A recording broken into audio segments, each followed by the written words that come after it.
kuzaliwa Tanzania. Sijuti, sijuti, sijuti. Tupendane. Tanzania ndio nchi yangu. Maadili, weledi, roho ya taifa langu. Uzalendo ndio dira na muongozo wangu.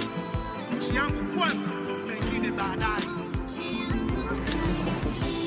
Tuna deni kubwa na kazi ni lazima tuifanye. Kwa ujasiri mkubwa tuifanye pamoja na mikono tushikane. Gomvi wa vyama mimi naona hauna maana. Tunajenga nyumba moja sasa kwa nini? Chona tunayumba ujue tunawasahau wahenga. Tanzania ni kama nyumba, wote tuna haki ya kujenga. So siache mlango wazi ili mgeni abishe hodi. Vizazi na vizazi vifaidi matunda ya kodi. Najivunia Tanzania wenye power. Na uaminia upendo ndio dawa. Tushikilie na usiponyoke, right? Tujisifie sehemu yoyote, right?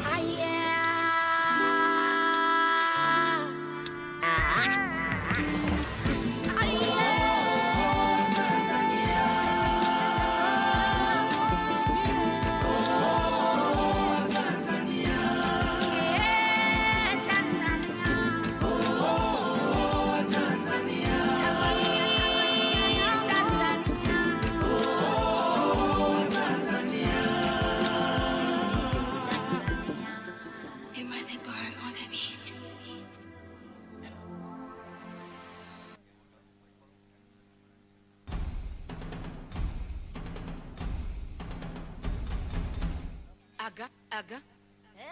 Mama we. Aga. Tanzania yetu. Mama we. Tanzania wangu ni muungano wetu. Tofauti zetu zisibadili kitu. Tanzania wangu ni muungano wetu. Na tofauti zetu zisibadilike tu. Tulinde, tudumishe, tulinde Tanzania. Tulinde, tudumishe, tulinde Tanzania.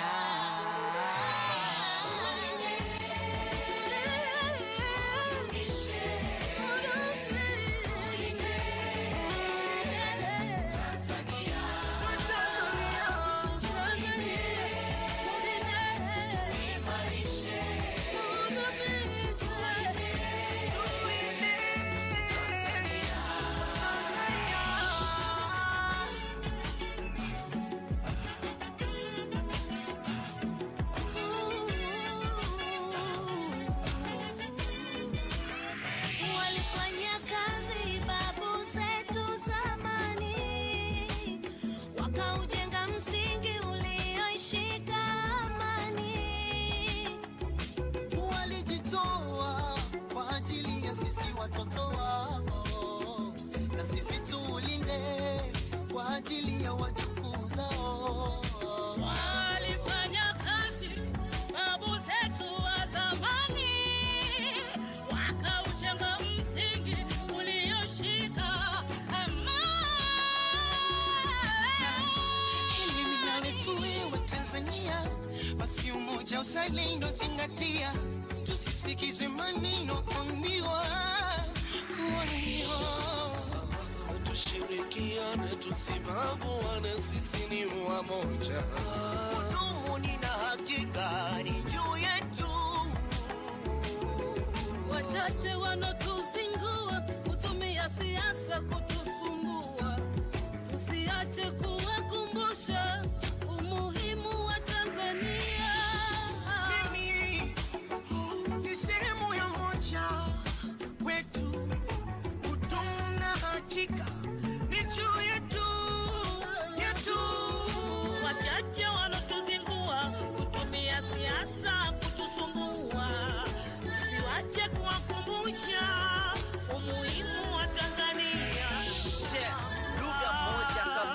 Tanzania 120, hii ni hoja, utu, utamaduni na kujiamini. Hekima, busara, bahari ya juu vinahitajika kulinda muungano. Sisi wamoja, wiki pitu. Familia moja, wiki pitu. Sini baba moja, mama mbali mbali. Hivyo ni damu moja, shetani kaa mbali. Bendera moja la rangi mbali mbali. Shetani kaa mbali. Shetani kaa mbali.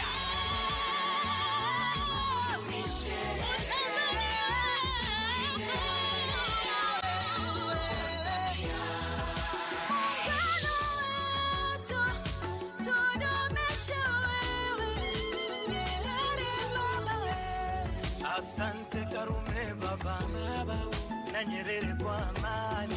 Muungano tunajivunia wa barani kisiwani. Samia kifua mbele, amani kiwa kwenye kilele. Tunatembea kifua mbele, amani kiwa kwenye kilele. Amani na upendo ndo urithi tuloachiwa, hata bibi babu walishatuambia kwamba sisi ni ndugu, inatubidi kupendana, sikutengana, mikosa kubaguana. Alonetaka Tanzania ndo nchi yangu naijua, sikitafurani sijui ghasia, naona shida mnanzingua. Nchi moja toka nazaliwa, toka nanzelewa, zinashangaza akili zako unapokusudia kuigawa. Hakuna ikiharibika. Muungano Tanzania, Sisi wote Rhymes of Magic pamoja Attraction. tukiwajibika. Nadhuru kwenye kaburi la babu yendo analia, nyeusi takwa nyekundu, bendera ya Tanzania. Wasisi wakitoa machozi, umekufuru dunia. Oh my God, hivi mnafuata wosia walotuachia?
Tanzania wetu ni muungano wetu.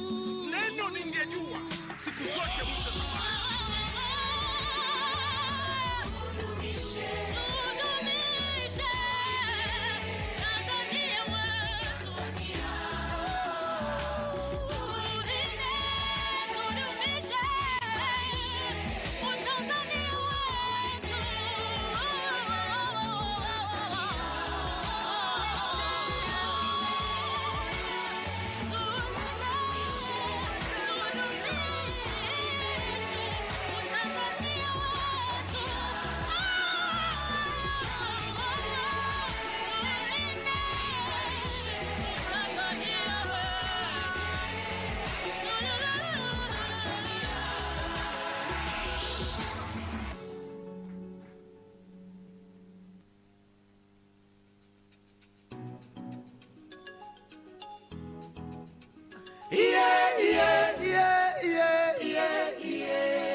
Taifa letu, nyumbani kwetu, tumepewa na Mungu, fahari yetu, hazina yetu, tumejengwa kindugu, utu wetu, lugha yetu, alama za tunu zetu, ardhi yetu, urithi wetu, silikofichwa mali, akulinde Mola, akulinde, alinde mipaka yako, akulinde Mola, linde anga lako na ardhi yako.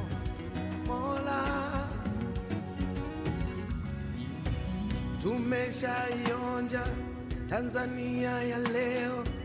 Tumekula vya kwake, tumekunywa vya kwake. Tanzania ya jana ilitengenezwa na wajana, tumeifaidi leo kwa kazi waliofanya. Tuwatengeneze wale wajao, waikute iko salama. Tanzania ya neema, Tanzania yangu, nakupenda, nakuombea. Akulinde Mola, akulinde, alinde mipaka yako, akulinde Mola, linde anga lako, ardhi yako Mola.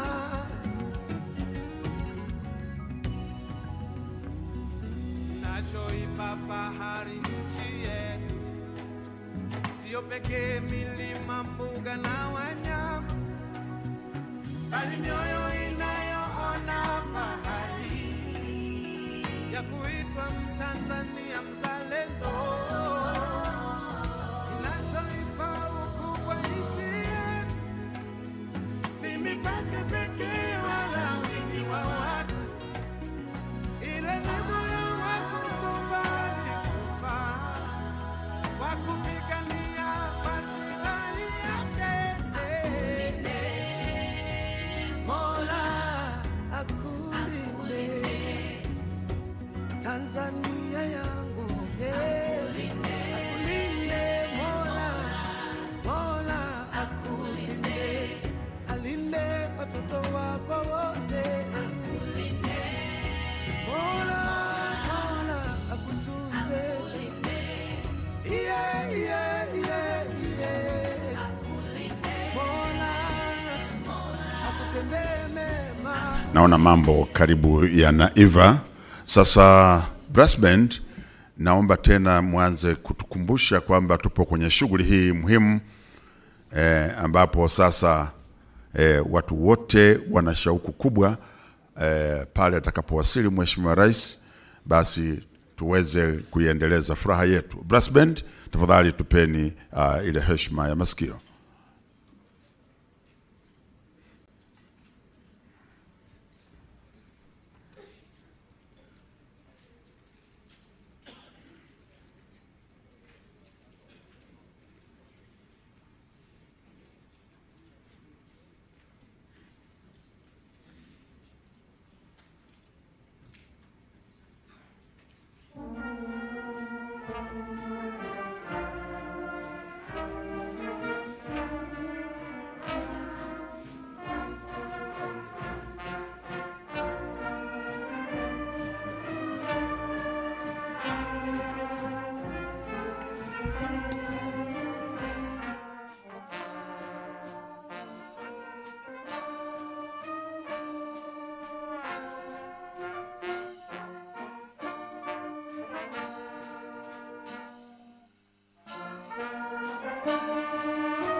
Naona mambo yameiva. Naomba tafadhali tu standby. Brass band mwe tayari kumpokea Mheshimiwa Rais wa Jamhuri ya Muungano wa Tanzania.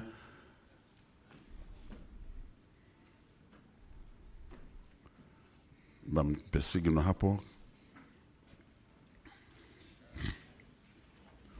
Naomba tusimame wote. Makofi mengi tumpokee Mheshimiwa Rais.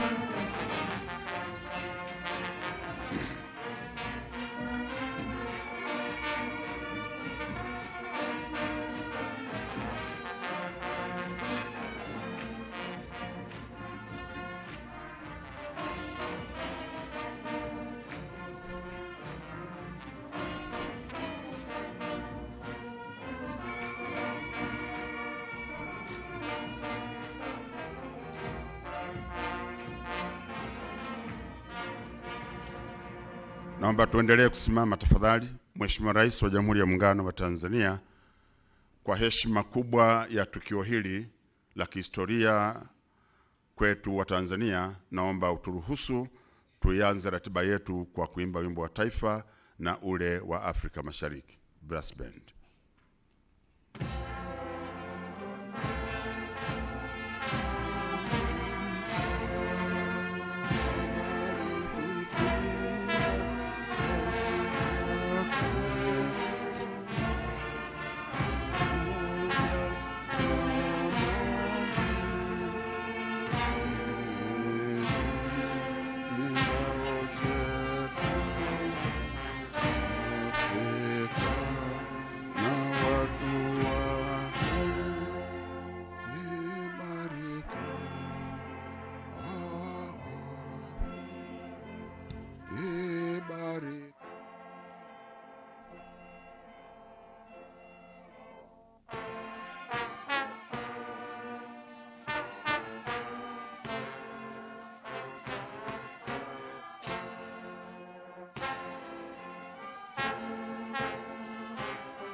Mheshimiwa Rais wa Jamhuri ya Muungano wa Tanzania, leo tumekutana kwa tukio kubwa la kihistoria waweze kutoa sala na dua.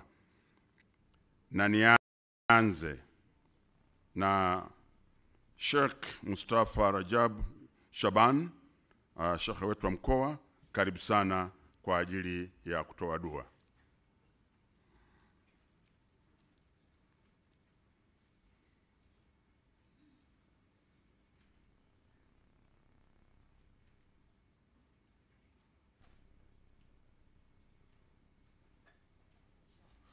Bismillahirrahmanirrahim. Alhamdulillahi rabbil alamin wassalatu wassalamu ala rasulillahi sallallahu alaihi wasallam. Mwenyezi Mungu Mola wa haki, muumba mbingu na ardhi, sisi waja wako kwa unyenyekevu mkubwa, asubuhi ya leo tumekutanika mahala hapa katika kikao hiki muhimu kwa ajili ya maendeleo ya taifa letu la Jamhuri ya Muungano wa Tanzania. Mwenyezi Mungu Mola wa haki, tunakuomba kheri, tunakuomba baraka mwanzo wa tukio hili mpaka mwisho. Ibariki nchi yetu ya Jamhuri ya Muungano wa Tanzania. Mbariki Mheshimiwa Rais wetu wa Jamhuri ya Muungano wa Tanzania, mama yetu Dr. Samia Suluhu Hassan, aendelee kuleta maendeleo katika taifa hili la Jamhuri ya Muungano wa Tanzania. Wabariki viongozi wote, waandamizi na watendaji wote wa shughuli ya serikali yetu hii adhim. Allahumma inna da'awnaka kama amartana. Mwenyezi Mungu, hakika sisi tunakuomba kama ulivyotuamuru tukuombe na wewe utatujibu. Fastajib du'aana kama wa'tana. Tukubalie na utuitikie maombi yetu. Na yote tutakayoyafanya leo kama ulivyotuahidi Mwenyezi Mungu, innaka la tukhlifu al-mi'ad. Hakika Mwenyezi Mungu huendi kinyume na ahadi zako unapoahidi. Na wewe ukitaka jambo ya Rabbal Alamin unasema kun fayakun, kuwa na linakuwa. Wa sallallahu ala sayyidina Muhammad wa ala alihi wa ashabihi wa sallim, walhamdulillahi rabbil alamin. Naomba tumshukuru kwa makofi kwa huduma hii nzuri. Mheshimiwa Rais wa Jamhuri ya Muungano wa Tanzania, naomba sasa nimkaribishe Baba Askofu Profesa Yohana Masinga, Askofu Mkuu, ili aweze kuja kutoa sala.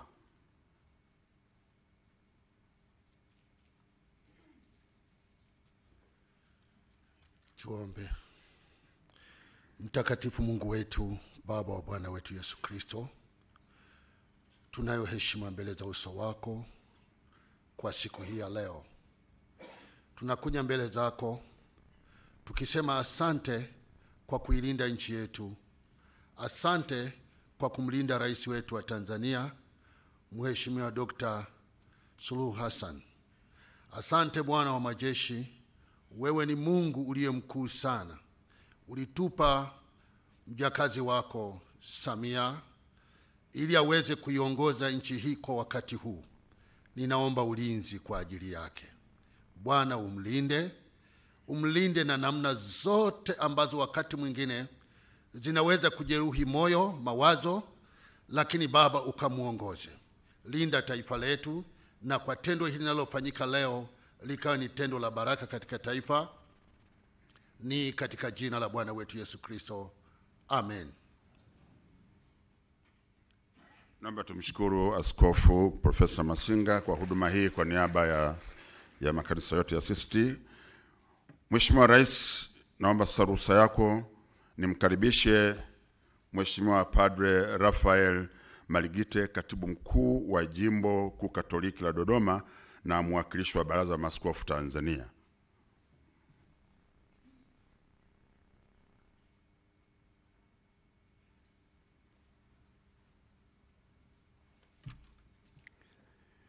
Kwa jina la Baba na la Mwana na Roho Mtakatifu, tuombe. Mungu Baba yetu mwema, muumba wa kila lililo jema, tunapojiandaa kuanza mwaka mpya wa utekelezaji wa shughuli za kiuchumi, tunajikabidhi kwako uwe msimamizi wetu katika matumizi mazuri ya kile tunachokusanya na tunachopata kutoka kwa wahisani wetu. Mpe rais wetu Dr. Samia Suluhu Hassan afya njema katika kuliongoza taifa letu. Wajalie hekima na busara makamu wa rais Dr. Philip Mpango na waziri wetu mkuu Mheshimiwa Kassim Majaliwa, ili wawe washauri wema kwa rais wetu. Wajalie mawaziri wote wasimamie wizara zao kwa weledi. Tunakuomba Mungu Mwenyezi, viongozi wetu wanaosimamia shughuli zote kuanzia mikoa hadi vijiji watende haki kwa wale wanaowasimamia. Tunaomba hayo kwa njia ya Kristo Bwana wetu. Kwa jina la Baba na la Mwana na Roho Mtakatifu. Naomba tumshukuru kwa makofi mengi. Asante sana. Mheshimiwa Rais wa Jamhuri ya Muungano wa Tanzania, baada ya sala hizo, sasa ni wakati wa kupata maelezo ya awali, lakini pia na ya ukaribisho na kufanya utambulisho mfupi wa viongozi mbalimbali ambao wamekuja. Wahenga walisema unapotaka kuzungumza na watu ni vema ukawafahamu ni akina nani na ni watu wa namna gani. Utakuwa na nafasi nzuri ya kuzungumza nao. Kwa hiyo kwa heshima kubwa naomba nimkaribishe katibu wetu mkuu katika wizara yetu ya fedha na mipango, Mheshimiwa Daktari Natu Maamri Mwamba aweze kuifanya kazi hiyo. Karibu sana.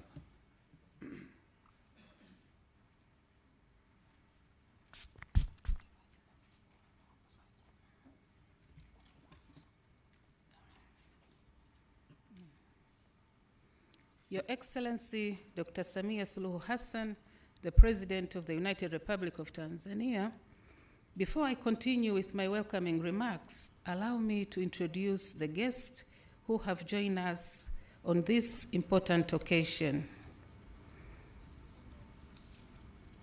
Her Excellency herself, Dr. Samia Suluhu Hassan, President of the United Republic of Tanzania, Honorable Dr. Mwigulu Lameck Nchemba Madelu, Minister of Finance and Planning, Honorable Angela Jasmine Kairuk, Minister of State, President's Office, Regional Administration and Local Government, Excellency Manfredo Fanti, Economic Union Ambassador to the United Republic of Tanzania, Honorable Ali Suleiman Amir, Deputy Minister, President's Office, Finance and Planning, Revolutionary Government of Zanzibar, representing Honorable Dr. Saada Mkuya Salu, Minister of State, President's Office, Finance and Planning, Revolutionary Government of Zanzibar, Honorable Dr. Suleiman Said Jafo, Minister of State, the Vice President's Office, Honorable Abdallah Hamis Ulega, Minister of Livestock and Fisheries, Honorable Suleiman Masoud Makame,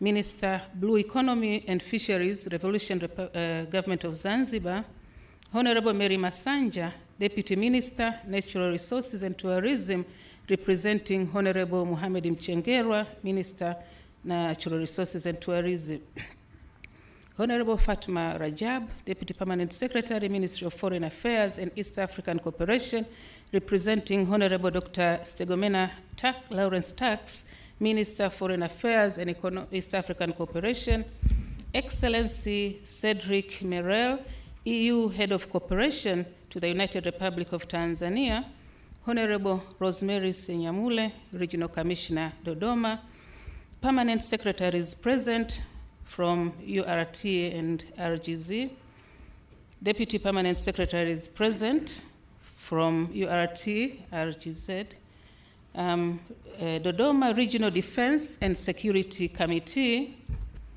heads of diplomatic missions and international organizations, Mr. Emmanuel Tutuba, Governor, Bank of Tanzania, head of public institutions presence, religious leaders, government officials from ministries, independent departments and agencies, regional secretariats and local government authorities from the United Republic of Tanzania and Revolutionary Government of Zanzibar, private sector and civil society representative. Na wasalimu kwa jina la Jamhuri ya Muungano wa Tanzania. At this important occasion, I extend my heartfelt gratitude to Dr. Samia Suluhu Hassan, the President of the United Republic of Tanzania, for cordially accepting our invitation and joining us here today. Your Excellency, Madam President, first of all, I'd like to welcome you to this signing ceremony for 3 financing agreements under the new framework of cooperation between the European Union and the United Republic of Tanzania for a period of 7 years from 2021 to 2027. Your Excellency, Madam President, the new 7-year cooperation framework between Tanzania and the European Union began in June 2020 with the participation of sectoral ministries, government departments and agencies, non-government organizations, the European Union, and member state countries of the European Union, where 3 priority areas were agreed. The agreed priority areas were green deals, human capital, and employment and good governance. Your Excellency, Madam President, you will recall that during your visit to Belgium in February 2022, you met Honorable Ursula von der Leyen, the President of European Union, and you were informed that the European Commission has contributed grants allocation to Tanzania to the tune of euro 703 million, which equals to 1.781 trillion in a period of 7 years. These funds have been directed to various projects in the country as per the priority areas of the new framework between Tanzania and the European Union. That is the Multi-Annual Indicative Program, MIP, for Tanzania. And this is for the period from 2021 to 2027, which is divided into 2 phases. The first phase has a total amount of euro 426 million, which equals to 1.07 trillion Tanzanian shillings, which is equivalent to 60%, and was planned to be committed for 4 years before the midterm review. The remaining amount, which is euro 277 million, equivalent to Tanzanian shillings 701.42 billion, will be committed after the midterm review. Your Excellency, Madam President, to date, the government, through the Ministry of Finance and Planning, has completed the formulation of 6 programs in a period of 2 years worth euro 394.35 million, which is equal to 998.57 billion Tanzanian shillings, equivalent to 56.1% of all funds allocated under the framework for the period of 7 years. The amount of 106 million euros, which is Tanzanian shillings 385.08 billion, has been allocated as a budget support aiming at enhancing public policy and regulatory reforms in respective sectors. These projects are implemented in 2 main approaches, which are budget support as a government preferred modality and direct to project funds through international organizations and civil society organizations in close collaboration with the European Union and sectorial ministries. Your Excellency, Madam President, the program which have been formulated to date under the MIP 2021-2027 are as follows. Number 1, gender transformative action in Tanzania with a value of euro 70 million, equivalent to 117.67 billion Tanzanian shillings, which is implemented by the Ministry of Community Development, Gender, Women, and Special Groups.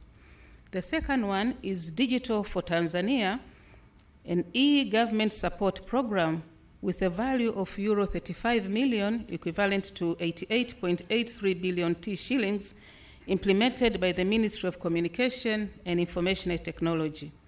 The third one is Green and Smart Cities program with a value of euro 75 million, which is equivalent to 190.36 billion, implemented by the President's Office, Regional Administration and Local Government, TAMISEMI.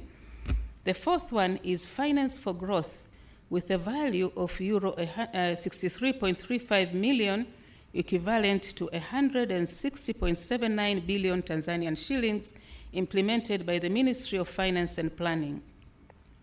The fifth one is Blue Economy for Job Creation and Climate Change Adaptation with a value of euro 110 million, which is equivalent to 179.20 billion, implemented by the Office of the Vice President, Environment, the Ministry of Livestock and Fisheries, the Ministry of Natural Resources and Tourism, and the Ministry of Blue Economy and Fishery in Zanzibar. And the sixth one is Cooperation Facility, which is worth 6 million euros, equivalent to 15.23 billion Tanzanian shillings, implemented jointly by the Ministry of Finance and the European Union delegation in the United Republic of Tanzania.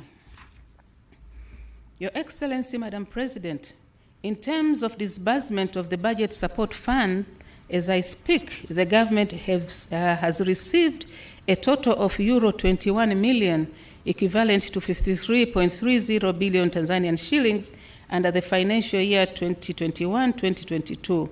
Also, for the financial year 2022-2023, the government has received euro 32.48 million, equivalent to 82.44 billion Tanzanian shillings.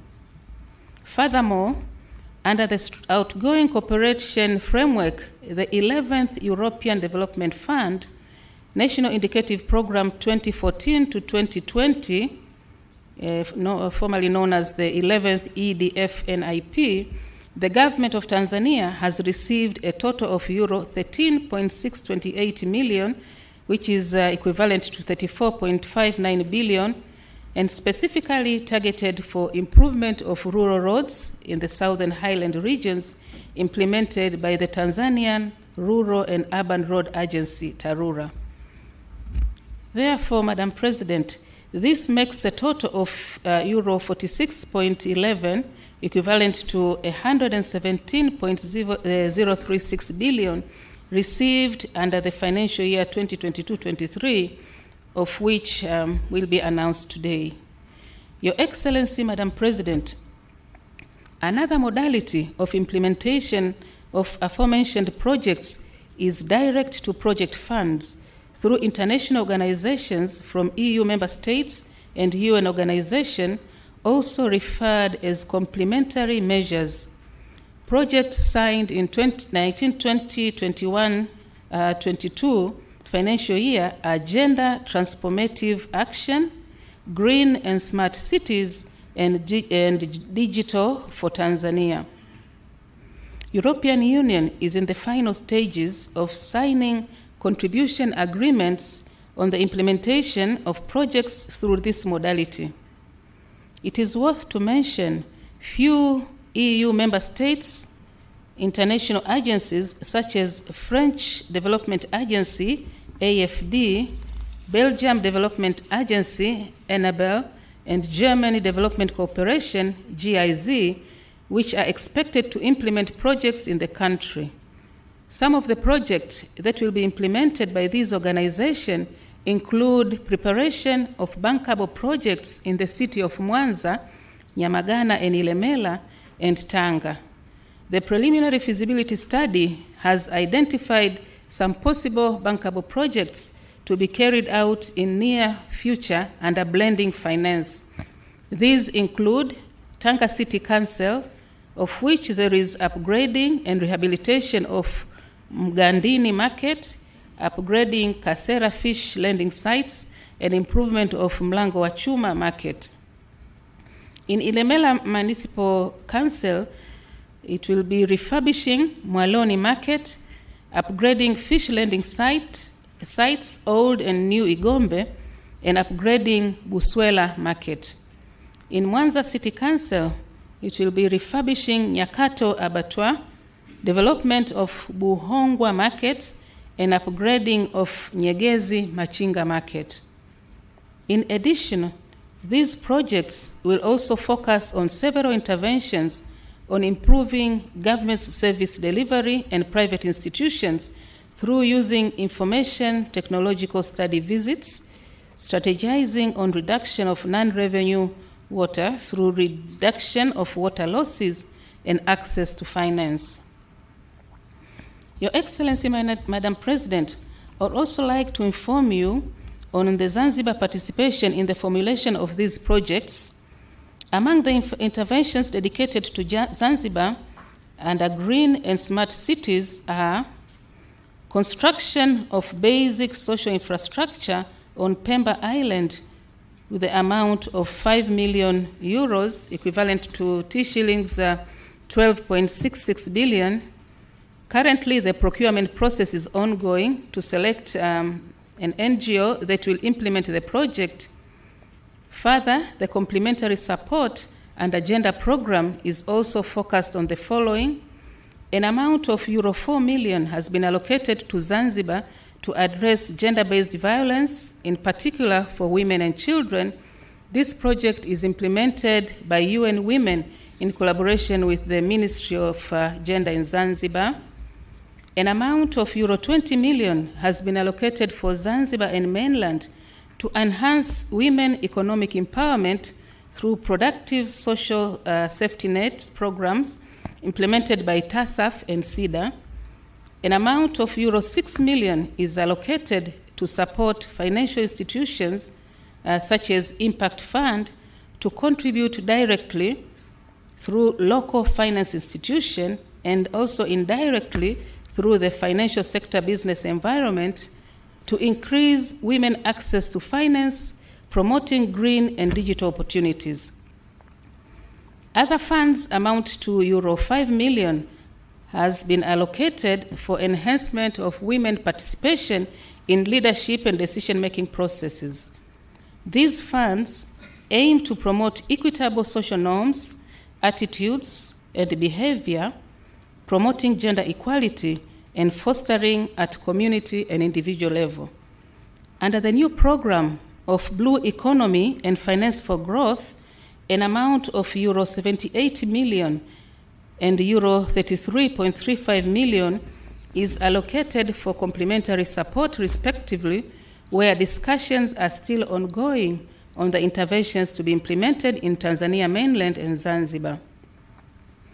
Your Excellency, Madam President, today we will sign 3 financing agreements for programs formulated in the year 2022. These are Blue Economy for Job Creation and Climate Change Adaptation, euro 110 million, Finance for Growth, euro 63.35 million, and Cooperation Facility, euro 6 million.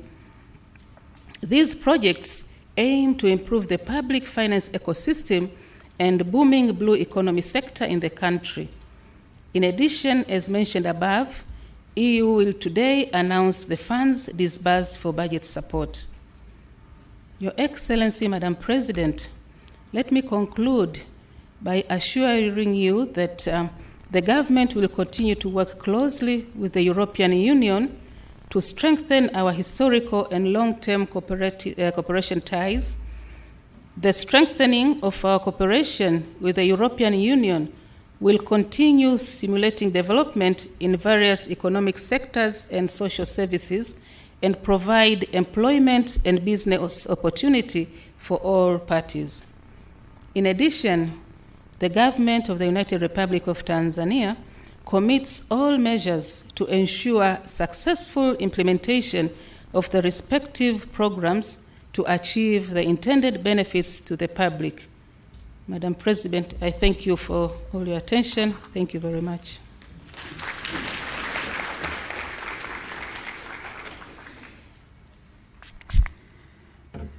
Mheshimiwa Rais wa Jamhuri ya Muungano wa Tanzania, tunamshukuru sana Katibu Mkuu kwa kutoa maelezo ya awali ambapo amegusia maeneo yote ya ile miradi ambayo yatafadhiliwa na msaada huu wa wenzetu wa Umoja wa nchi za Ulaya, lakini pia hata matumizi yake, na amegusa maeneo mbalimbali na pia kuhakikisha kwamba mambo yote yatakwenda kama yalivyopangwa. Naomba tumpongeze kwa makofi mengi sana.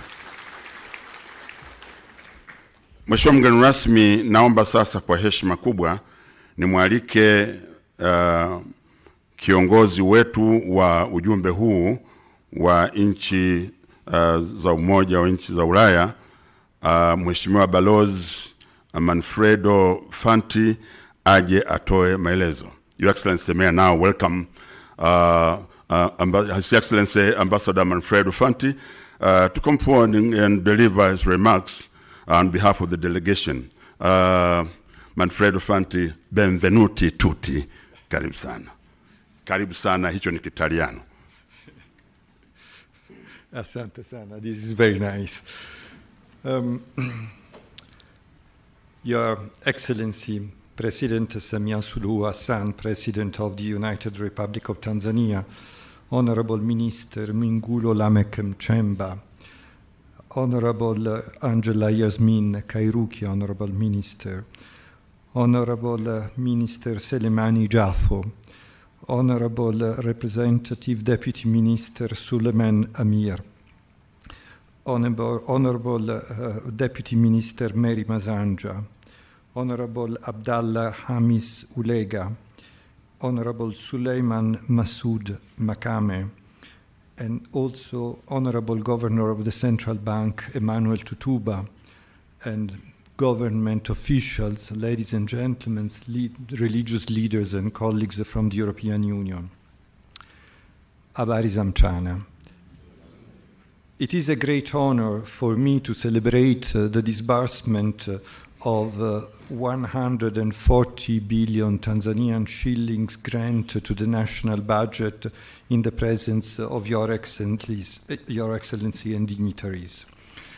The disbursement of this budgetary support to the Treasury coffers indeed deserves such a symbolic communication event witnessing our close cooperation.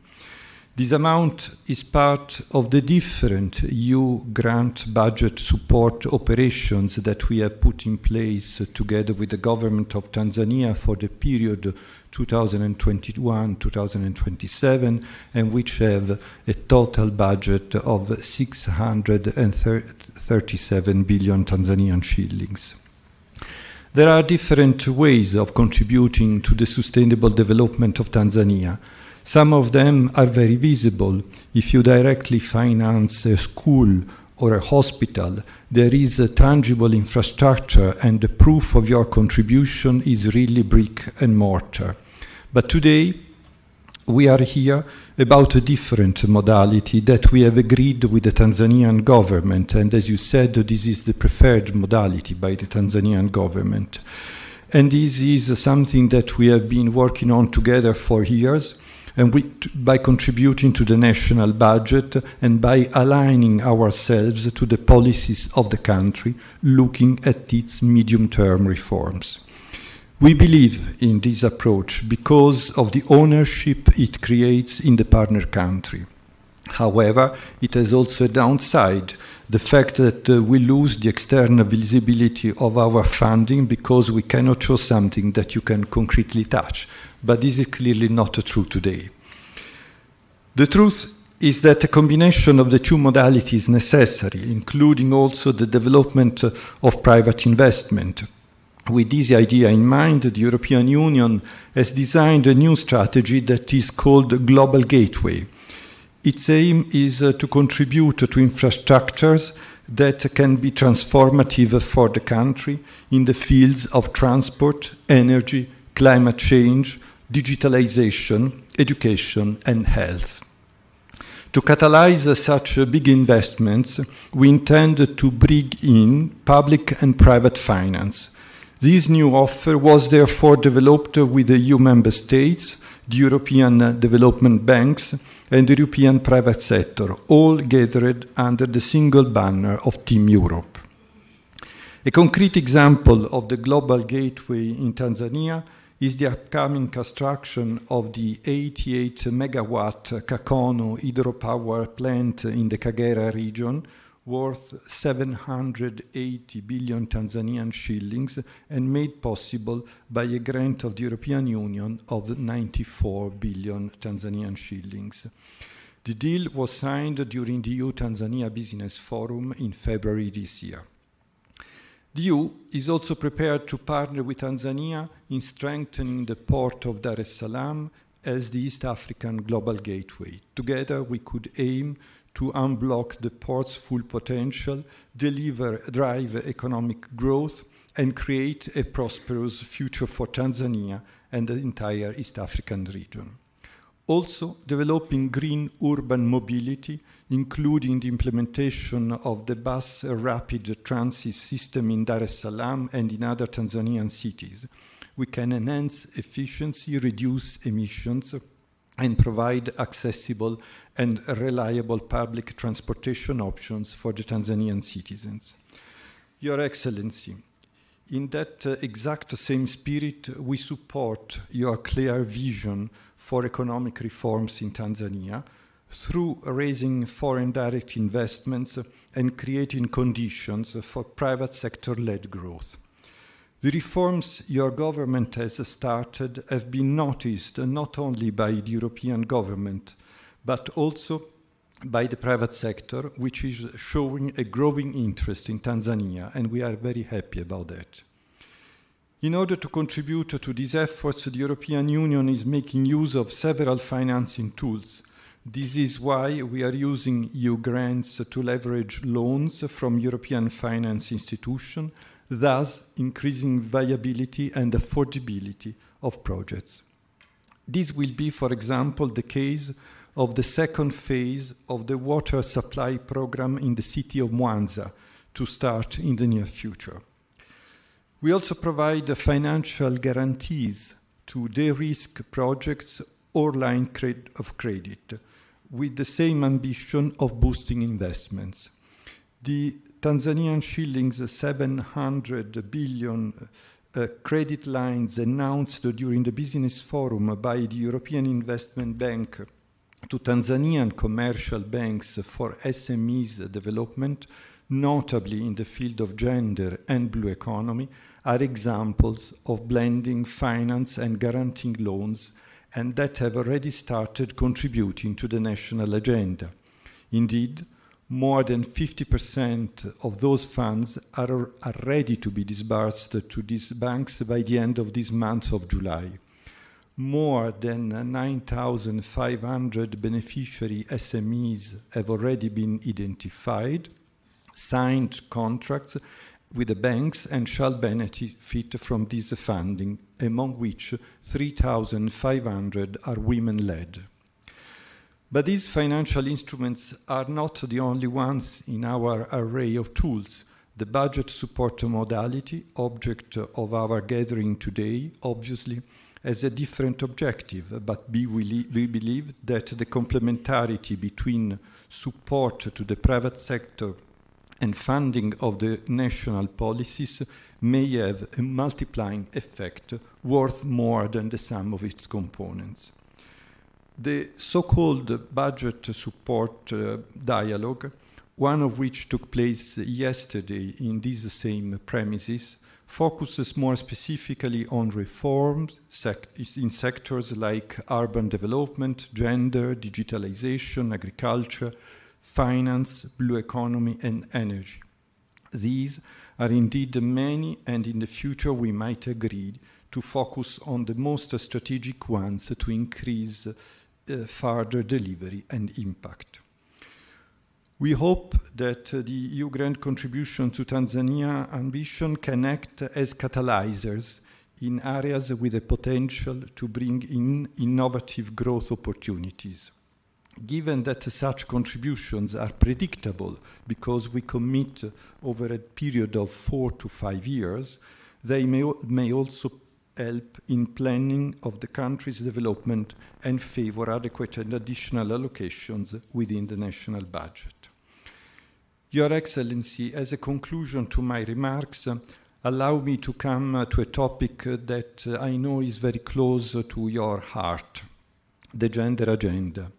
I congratulate you on the reform drive in this field. From school readmission policies to the formulation of the Generation Equality Forum program, your country is in the forefront of a new era for girls and women. With its biggest gender program worldwide here in Tanzania, worth 230 billion Tanzanian shillings, named Breaking the Glass Ceiling, and which has been so eloquently presented by the Permanent Secretary, the EU aims to showcase that we are not only an economic partner, but we are also a partner for values to bring more equality, more stability, and better tomorrow for the people of Tanzania. So if I can conclude my remarks with a personal touch, I would like to say that we have been mentioning a lot of figures, a lot of billions of Tanzanian shillings, but what is also very important in what we do together is the human links that we are creating between us, the fact that we have such a good dialogue among us and that we are creating a friendship, and this we value very much. And then my very final word is to say that, as you know, I have come to the end of my mandate. I will be leaving this country very soon after 4 unforgettable years in Tanzania. And if it is sad to leave Tanzania, it is at the same time very good that I leave it with a sense that we have been doing a lot of positive things together. And one of these is, for instance, what we are doing here today. So I thank you very much for the brilliant cooperation that you have extended, not only to me, but to the people who are sitting there and who are really committed to work for Tanzania. Thank you very much for your attention, Mheshimiwa. Asante sana Balozi Fanti kwa maelezo hayo.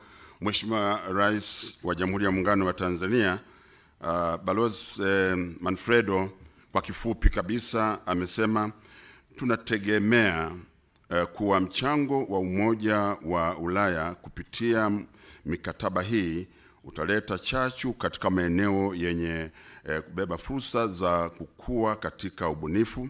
Aidha, mashirikiano yetu yanatabirika kutokana na ushirikiano mzuri wakati wa uandaaji wa miradi.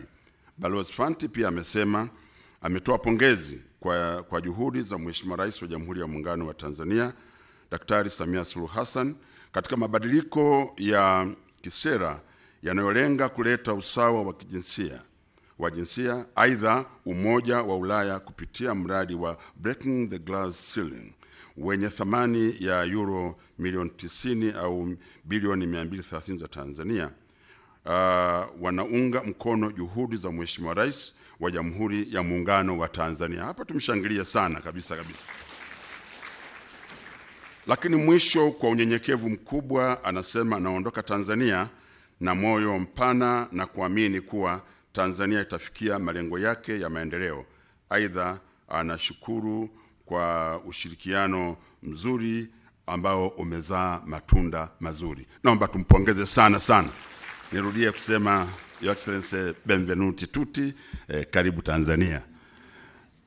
Mheshimiwa Rais wa Jamhuri ya Muungano wa Tanzania, kwa mujibu wa ratiba yetu sasa ni wakati wa wewe Mheshimiwa Rais kushuhudia uwekaji wa saini kwa mikataba hiyo mitatu. Na ili hayo yatendeke, naomba nimtambulishe kwako wakili msomi Zawadi Maginga. Yeye ni mkurugenzi msaidizi wa sheria Wizara ya Fedha, ndiye atakayeongoza itifaki pale. Kwa hiyo naomba sasa ni mwalike katibu mkuu wetu wa wizara hii ya Fedha ya Mipango, Dr. Natu Mwamba, tafadhali naomba usogee. And also may I invite His Excellency Ambassador Manfredo Fanti to join the Permanent Secretary in signing the 3 contracts. And each contract will be signed separately. You will exchange the contracts and you'll show to His Excellency the President and show the public, and that will be the order for the 3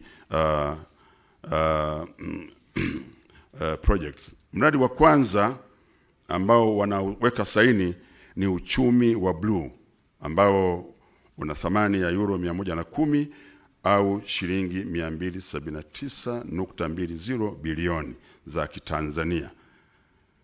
Sasa utasaidia katika kuleta mabadiliko ya tabia nchi katika pwani zetu za Tanzania bara na kule Zanzibar. Kwa hiyo wanaweka saini na tuwe tunawaombea taratibu, kwa sababu mambo haya ni mazito na mazuri. Wanabadilishana kwa utulivu mkubwa, halafu watamuonyesha Mheshimiwa Rais wa Jamhuri ya Muungano wa Tanzania kwamba kweli tulichoahidi tumekitenda. Naam, wanasimama sasa. Wanamwonyesha Mheshimiwa Rais makofi mengi sana.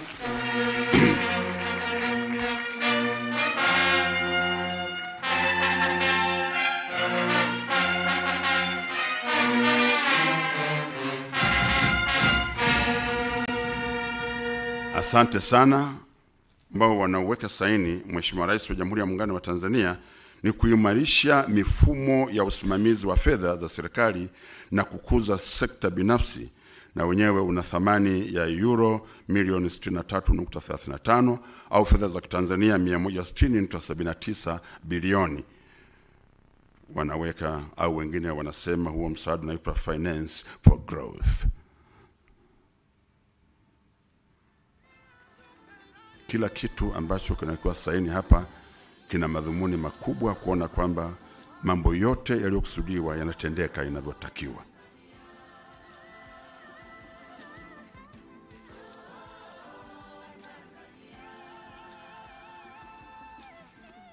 Naam, wamemaliza. Wanamwonyesha Mheshimiwa Rais tena. Naomba tuwapigie makofi mengi kabisa.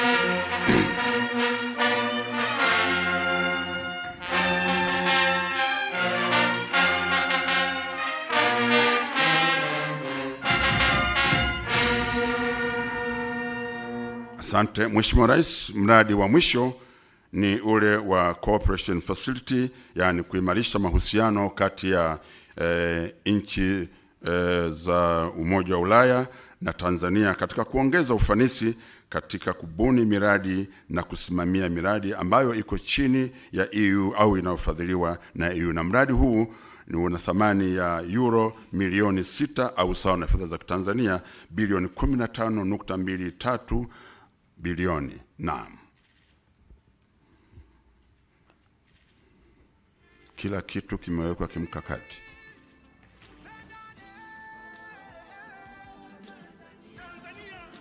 Naam. Sasa wanamwonyesha Mheshimiwa Rais wa Jamhuri ya Muungano wa Tanzania makofi mengi sana sana.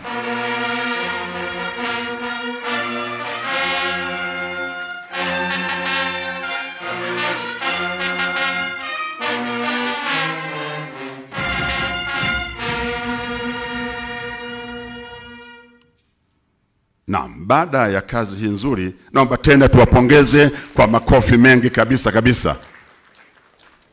Maana kama Mheshimiwa Rais anapiga makofi, maana yake mambo yamefika mahali pake.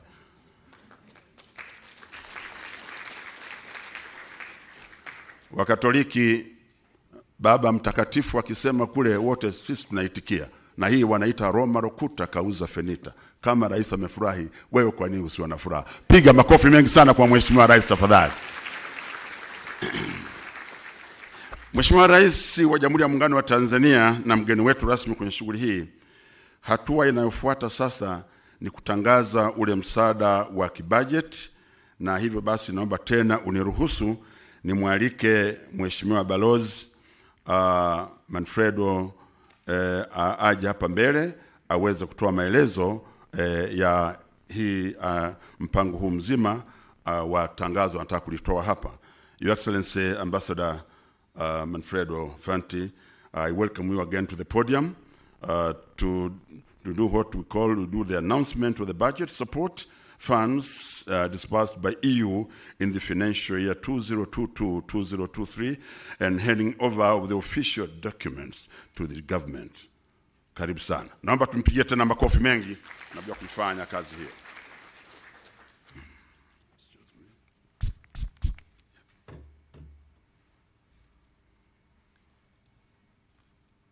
Thank you very much. Well, I'm very happy to announce that in the framework of our cooperation programs between the month of June and July, we have disbursed an amount corresponding to 140 billion Tanzanian shillings. And I said that this is just a part of our overall operations that will continue also in the coming years. So this is something that we are proud of because it is a result of a deep dialogue on policies with the government, and I thank you all very much for that. Thank you very much.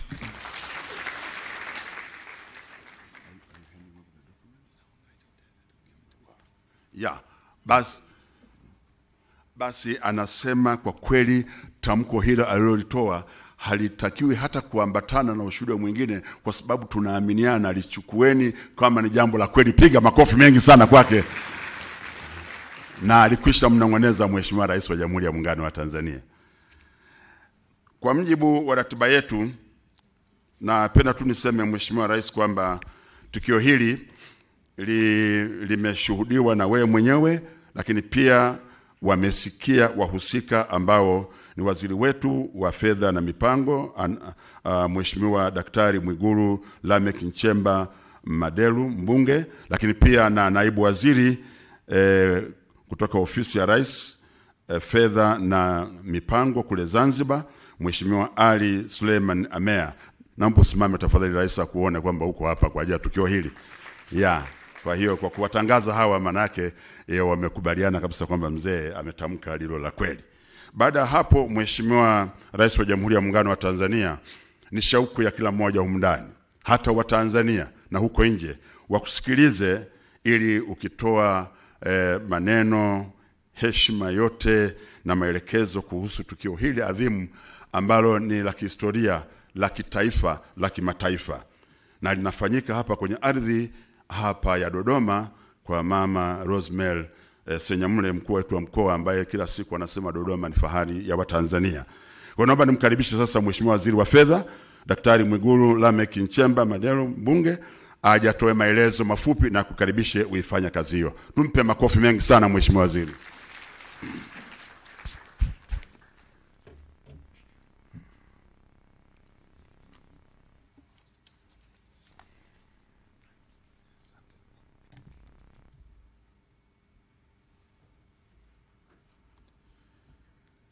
Your Excellency, Dr. Samia Suluhu Hassan, President of the United Republic of Tanzania, Your Excellency Manfredo Fanti, EU Ambassador to the United Republic of Tanzania, my comrades, ministers and deputy ministers here present, both from the mainland and the Zanzibar, I recognize you all, permanent secretaries here present, Governor of the Bank of Tanzania, Madam Regional Commissioner, and all government officials here present, Excellencies, heads of diplomatic mission and international organizations, representatives from the private sector and the civil societies, my beloved religious leaders, my comrades from security organs, members of press, ladies and gentlemen, na wasalimu kwa jina la Jamhuri ya Muungano wa Tanzania. At this important occasion, may I extend my sincere gratitude to you, Madam President, for accepting our invitation and joining us here today. I would like to take this opportunity to thank you in a special way for your tireless efforts to make it possible for our country to work with development partners in the development process. Madam President, you have unlocked a lot of negotiations and pending discussions which were hopelessly stuck for quite a while. And surely, you have become a cornerstone in rebuilding a healthy relationship with our development partners. And we can attest that for we whom we are from the Ministry of Finance. Your Excellency, Madam President, Tanzania and European Union have fostered an exceptional bilateral relationship over 48 years. Throughout the years, our ties have flourished and the EU has remained a close and steady partner to Tanzania. Under your presence and leadership on the Sixth Fifth Government, we have witnessed remarkable achievements including Tanzania and the EU that have signed a new cooperation framework for multi-annual indicative program for Tanzania covering a period of 2021-2027. This framework signifies our commitment to collaboration and development with EU, with a resource envelope of 703 million euros, equivalent to 1.9 trillion. And these have been allocated in a 7-year period which represents over 77 million euros compared to the previous national indicative program that was between 2014 to 2020. Madam President, during your tenure, we have also strengthened our relationship with European Investment Bank, which has been instrumental in financing development projects. Notably, we can mention the disbursement of 12 million US dollars out of 67.87 million US dollars for improvement of regional airports, which includes the Kigoma Airport, the Tabora Airport, Bukoba Airport, Sumbawanga, and the Shinyanga airports. The disbursement of around 10 million euros for the Lake Victoria Water and the Sanitation Program, bringing a concessional loan to a commitment of over 45 million euros to Tanzania.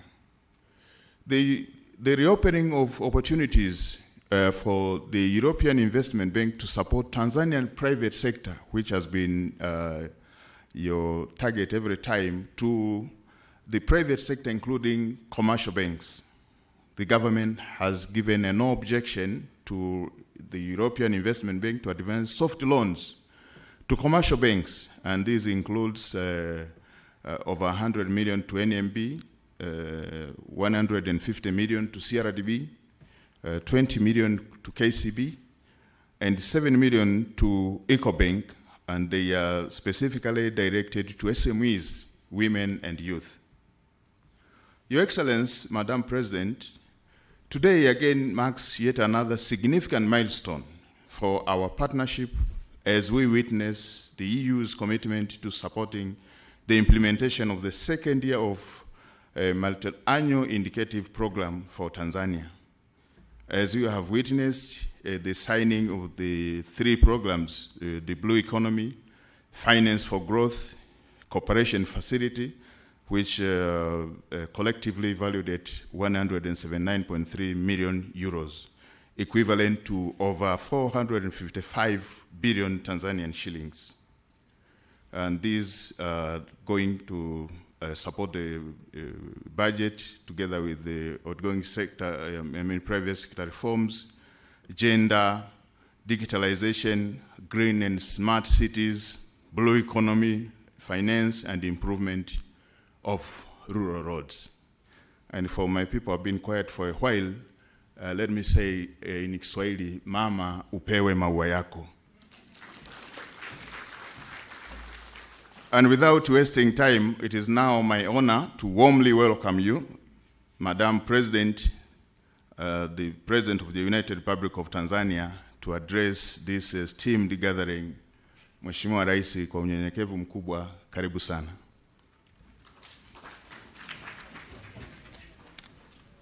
Naomba wote tusimame tafadhali, tumpigie makofi Mheshimiwa Rais, tumpe maua yake kama alivyosema Mheshimiwa Waziri. Ni heshima kubwa kabisa kabisa. Tanzania oye. Naomba tukae. Okay.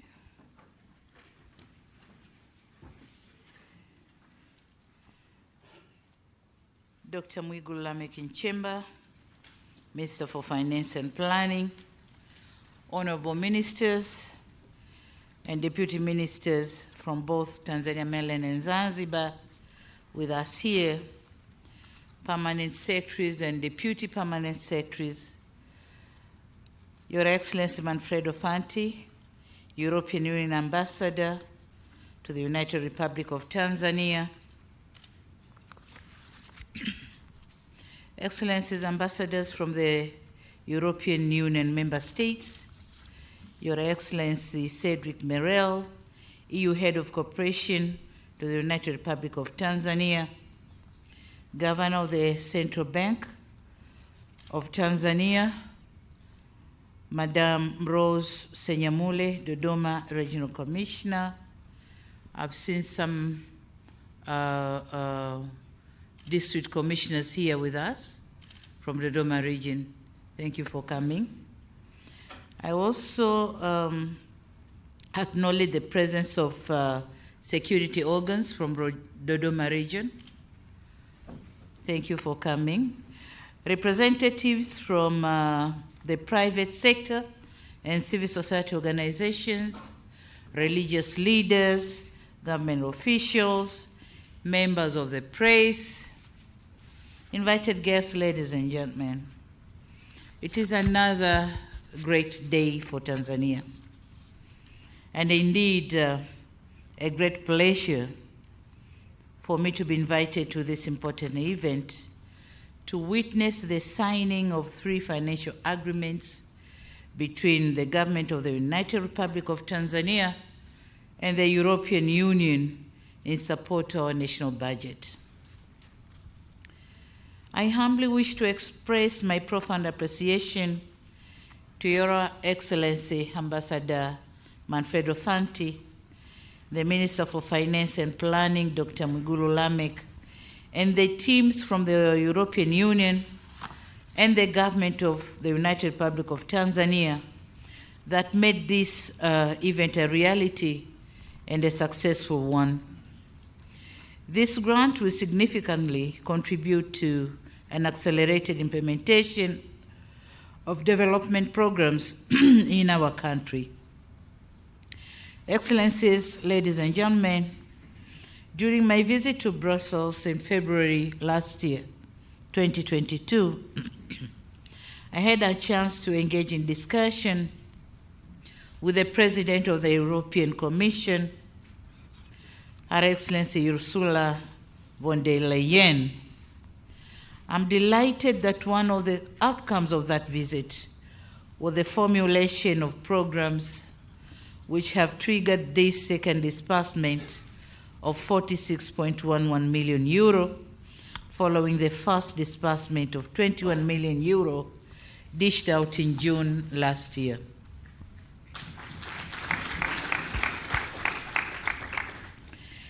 The disbursed fund will be directed to policy reforms, as it has been already said, and sector development in the areas of blue economy, finance growth, gender, green and smart city, promotion of digitalization sector, as well as improvement of rural roads in the Southern Highlands region. Your Excellency, Ambassador Manfredo Fanti, kindly convey our gratitude to Her Excellency Ursula von der Leyen for this big support. Excellencies, ladies and gentlemen, for decades, the European Union has been one of our strategic partners in development and an inspiration in our quest to pursue progress and prosperity for our people. This is testified by the amount of financial support that has been extended to Tanzania.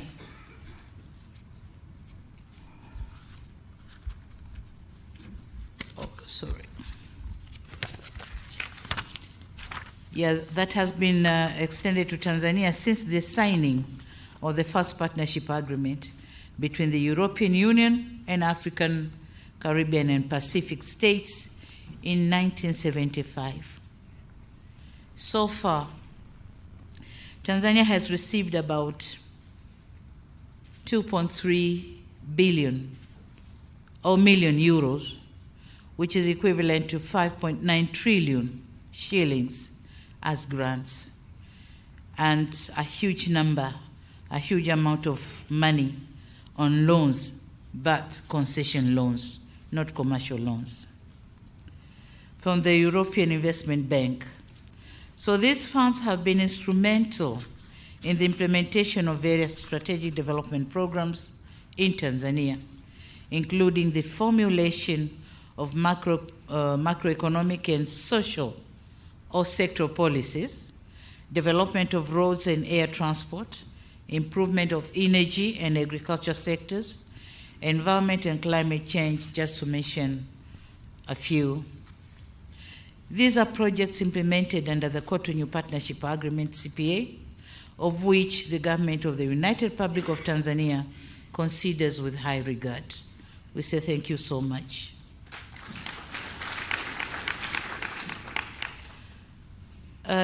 Ladies and gentlemen, we recently have witnessed the signing of 3 programs under EU Tanzania Annual Action Plan 2022, and these programs include Blue Economy, and the amount of funds have been said, Finance for Growth, and Cooperation Facility, of which each one has certain amount of funds, a big chunk of funds actually. We have had the details of the programs during the remarks by the Permanent Secretary of the Ministry of Finance and Planning. I wish to take this opportunity to commend the commitment made by the EU as our key development partner to these programs and efforts made by both government experts and EU delegation that have culminated the signing of these agreements. The disbursement made as a grant to the government coffers is fully aligned with the strategic sectoral and Tanzanian development plans, particularly the National 5-Year Development Plan 3, Tanzania Development Vision 2025, and the Zanzibar Development Vision 2050. The programs will also complement the theme for the financial year 2023-2024 as adopted by the East African Community, which says accelerating economic recovery, climate change adaptation and mitigation, and enhancing productive sectors for improved livelihoods. So exactly the amount of money dispersed to Tanzanian government is going to accelerate those things and going in line with the East African Community theme for this financial year. Invited guests, ladies and gentlemen, earlier today I had a chance to meet His Excellency Ambassador Manfredo Fanti, who is about to end his tour of duty, the head of EU delegation to Tanzania. We very much appreciate his outstanding leadership. He really did a good job. During his tenure, great strides have been made towards promotion, strengthening, and deepening relations and cooperation between the United Republic of Tanzania and the European Union.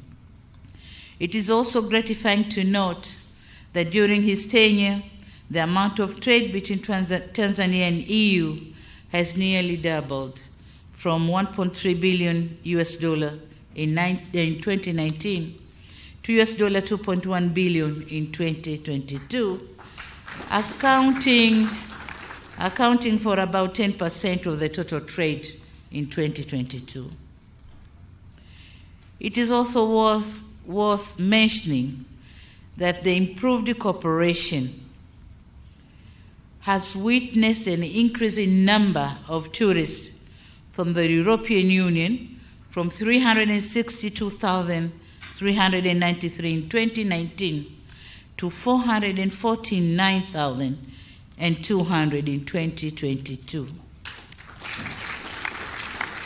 And this accounts about 31% of the total visitors in 2022. We also note with appreciation that the organized Tanzania-EU Political Dialogue and Tanzania-EU Business Forum of February 2023 have paved the way for Tanzania's business community to the global economy. Before, it wasn't possible, but now the business community can go as far as they can.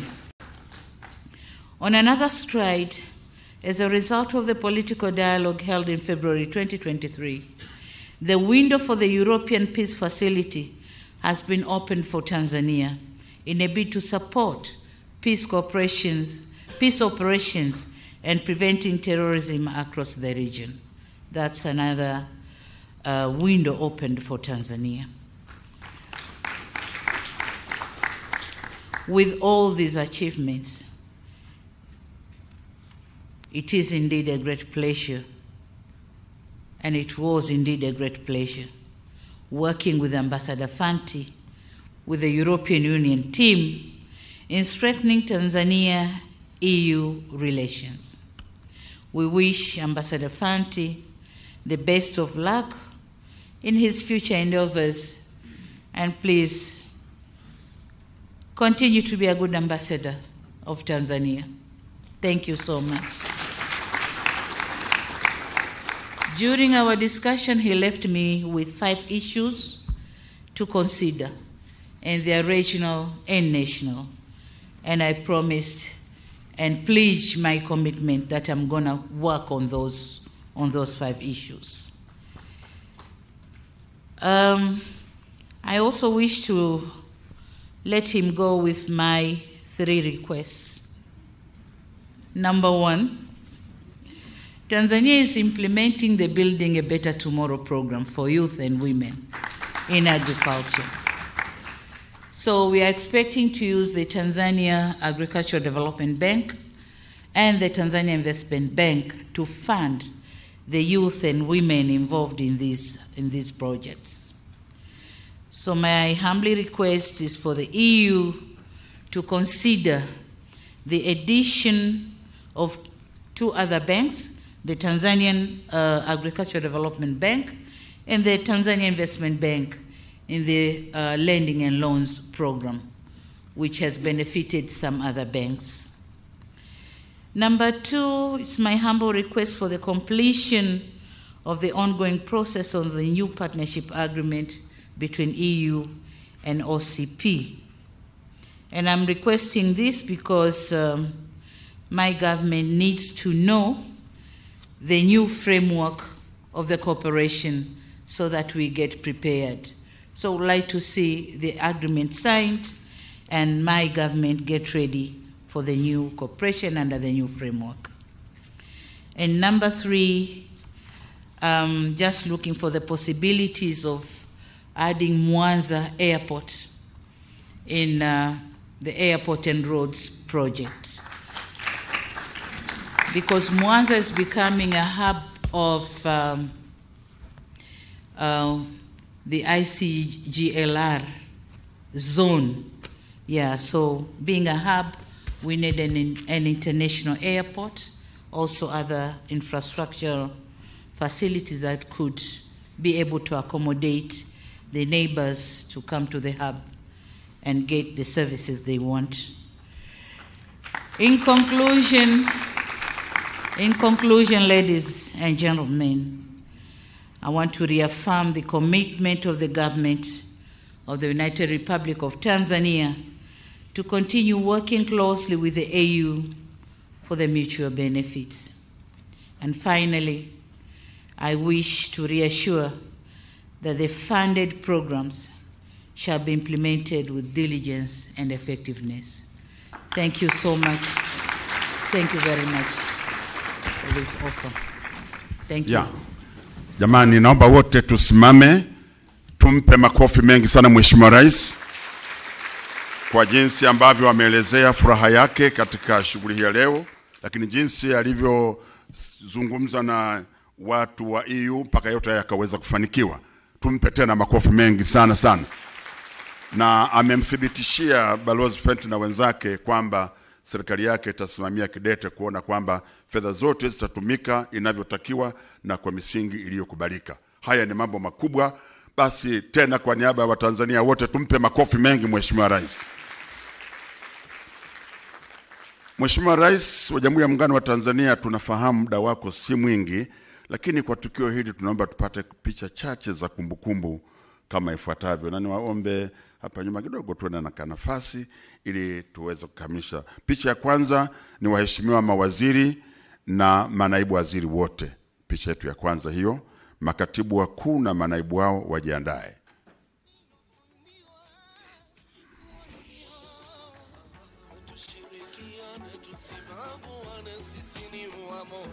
Hakuna mtu ana furaha leo pamoja na Mheshimiwa Rais, lakini Balozi Manfredo amefurahi sana kwamba mambo aliyoyasimamia kweli ameleta matunda.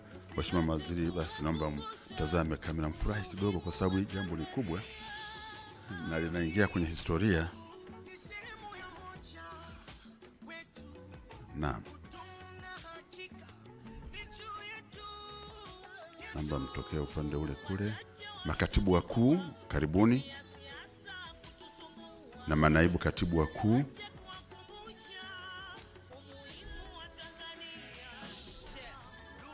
Sasa gavana wa benki naomba tu join hapa. Maana hamna ujanja hapa.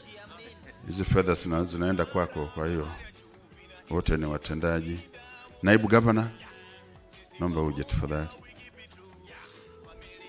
Picha inayofuata, the second group photo will be the EU delegation. Yes, after this group photo, then it'll be followed by the EU delegation. Yeah. Mheshimiwane kwa vimo tu jamani. Yeah. Asante sana. Urefu ni amri ya Mungu, ufupi amri ya Mungu, lakini labda tu unene ndio juhudi zako jikoni.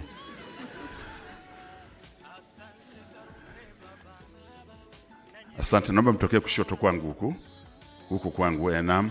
Now the EU delegation.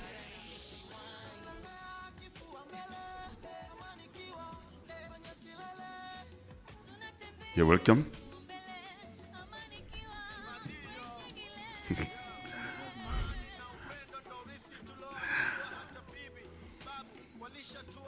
Yeah, please. Make sure all distinguished ladies are flanked. Yes. Joe? That's very good. Now this is the EU delegation. Picha inayofuata ni viongozi wa dini. Naomba mjiandae mje hapa tafadhali.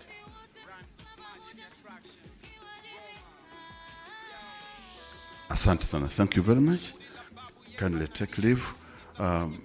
Waheshimiwa viongozi wa dini.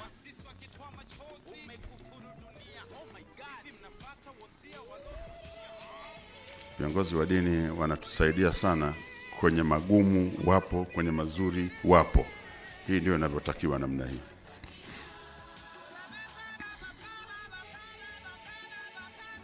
Sheikh naona mmefurahi. Picha inayofuata ni wakuu wa taasisi za umma na wale viongozi wa civil societies.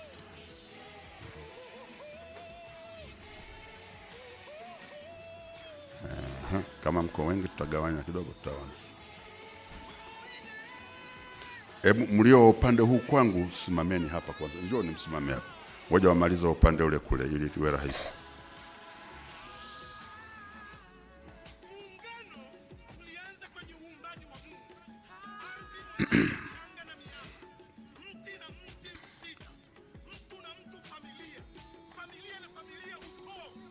Naomba sogea kidogo hapa Masu. Yeah. Sasa naomba mfurahi kuwa mashirika mambo mazuri, halafu picha inaonekana mmekasirika, itu sio vizuri. Mko serious kweli. Hii ndio inavyotakiwa namna hii. Yes. Asante, naomba mtokee kule kulia, please. Naomba becha pili. Karibuni. Mheshimiwa Rais, nilifuatwa hapa na watu wa civil societies. Sisi nikamwambia mmo tu kwa sababu haya mambo yote yanatuhusu wote. Naomba msogee kule mbele kadu. Naona hapa kwa Mheshimiwa Rais watu hawataki kuondoka.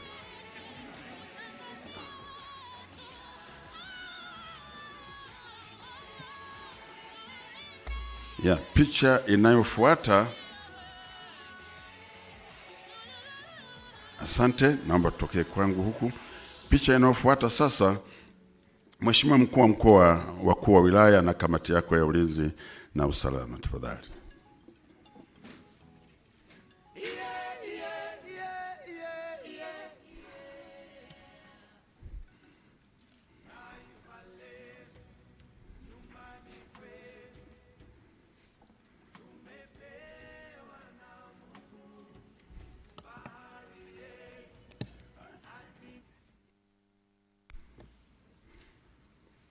Naomba tufanye haraka kidogo.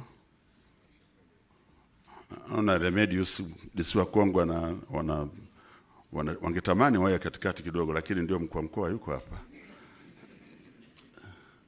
Wewe mzee mbona huko mfupi? Nenda kule mbele kabisa kule kwa askari pale uonekane na wewe. Furahini. Hawa ndio Dodoma, ni fahari ya Watanzania. Asante sana. Shukrani. Uongozi wa Wizara ya Fedha na Mipango, the management. Karibuni. Hii naona ndio itakuwa picha ya mwisho kama sitaelekezwa vinginevyo.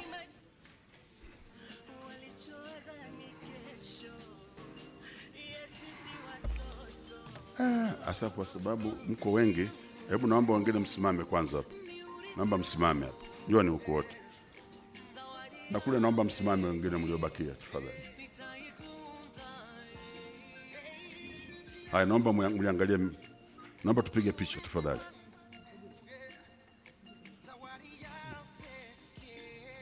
Asante.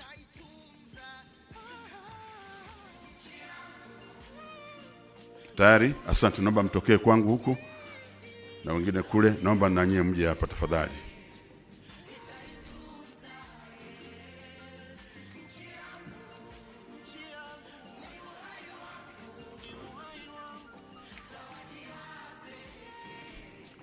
Naomba tufanye haraka tafadhali. Ukikosa hii picha hutaipata tena picha kama hii. Yes.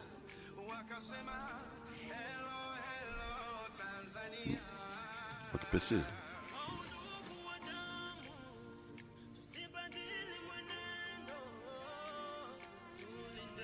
Asante, naomba mtokee huku.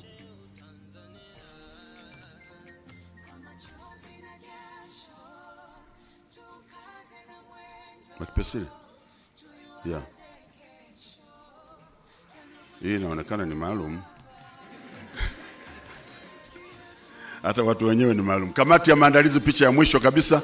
Kamati ya maandalizi wote njoni hapa tafadhali. Hiyo ndio picha ya mwisho, sitarudia tena hapa hapa.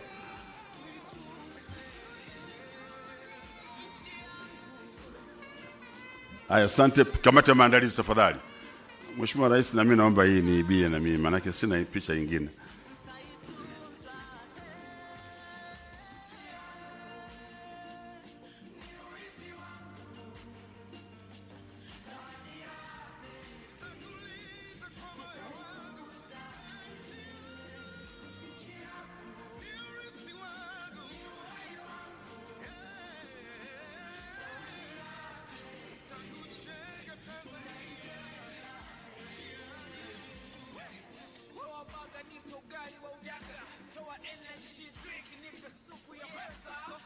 Na Mheshimiwa Rais wa Jamhuri ya Muungano wa Tanzania, hii ndio picha ya mwisho na kwa kweli sasa niseme tumefikia tamati ya shughuli yetu. Kwa heshima kubwa naomba tusimame tuweze kumwaga Mheshimiwa Rais kwa furaha kubwa, na brass band tuongeze katika tukio hili. Makofi mengi kabisa kwa Mheshimiwa Rais anapoondoka nje ya ukumbi huu. Asante sana Mheshimiwa Waziri Mwigulu Nchemba, Katibu Mkuu na wote. Hakika jambo limekuwa ni zuri sana.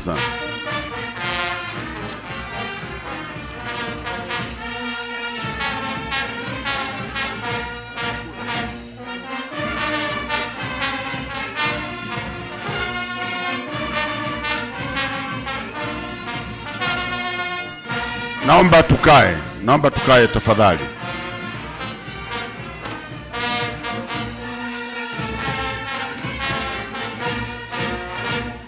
Basi niseme asanteni sana kwa ushirikiano wenu, na hapa tumefikia tamati. Kwa hiyo sasa tunaweza kuendelea na shughuli zetu. Tunaanza pia kusalimiana na wageni wetu na sisi wenyewe tukiagana. Mungu ibariki Tanzania, Mungu mbariki rais wetu. Asanteni sana. Thank you very much. Our colleague from the EU delegation, thank you for being with us here, and whatever you have done to us, really we appreciate. Thank you very much. Welcome again to Dodoma, the land of wine and grapes, and the only piece of land in the world that we harvest grapes twice a year. Thank you.